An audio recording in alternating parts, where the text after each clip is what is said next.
అయితే ఈ 2007 నుంచి 2021 14 సంవత్సరాలు వచ్చేసరికి ఈ 7 సంవత్సరాలకి అనేది ఆ 18,000కి 9,000 రూపాయలు ఇంట్రెస్ట్ అయ్యింది. 18,000 అసలు అప్పు, ఈ 9,000 అంటే వన్ టైం సెటిల్మెంట్, అంటే ఒకే వాయిదా పద్ధతిలో క్లియర్ చేయడం. అంటే మీరు 10,000 రూపాయలు కడితే ఈ 27,000 రూపాయలు మాఫీ అవుతూ మీ ఇంటి పైన సబ్ రిజిస్టర్ ఆఫీసులో డాక్యుమెంట్ అనేది రిజిస్ట్రేషన్ చేస్తూ సంపూర్ణ గృహ పథకం అనేది మీకు కల్పించడం జరుగుతుంది.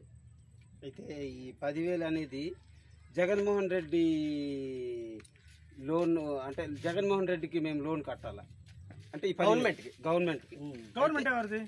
గవర్నమెంట్ అప్పుడులో గవర్నమెంట్ అవుతుందండి. అప్పుడులో వైఎస్ రాజశేఖర్ 2007-8 అప్పటికి వైఎస్ఆర్సీపీ స్థాపించారా? అంటే యాక్చువల్గా గవర్నమెంట్ అనేది ఏ గవర్నమెంట్ నుండి ఇల్లు శాంక్షన్ అయినా ఇప్పుడు కానీ గవర్నమెంట్ అనేది మారినా ఈ రుణం అనేది మాత్రం మారదు, అది పెరుగుతూనే ఉంటుంటే తప్ప కానీ తగ్గదు. అంటే ఇందిరమ్మ ఇల్లుకి వైసీపీ అనేది దండుకోవడం అనేది కరెక్ట్ కాదు.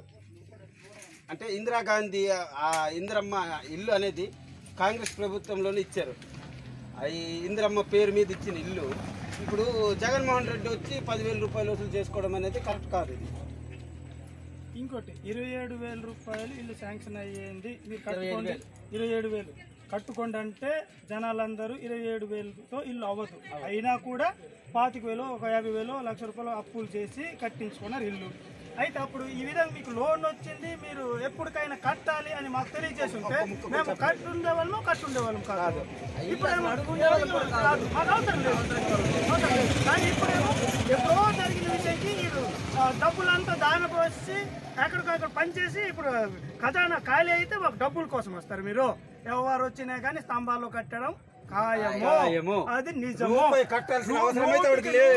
నిజము, అది ఎవడు వచ్చినా కానీ మీరు డబ్బులు కట్టండి వస్తారు.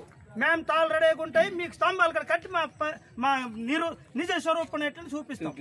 అది కానీ ఇది దగ. డబ్బులు లేకపోతే లేదు, పరిపాలించడం చేత కాకపోతే పరిపాలన నా వలన కాదని మానే రాజీనామా చేసే. కానీ జనాలు ఈ విధంగా డబ్బు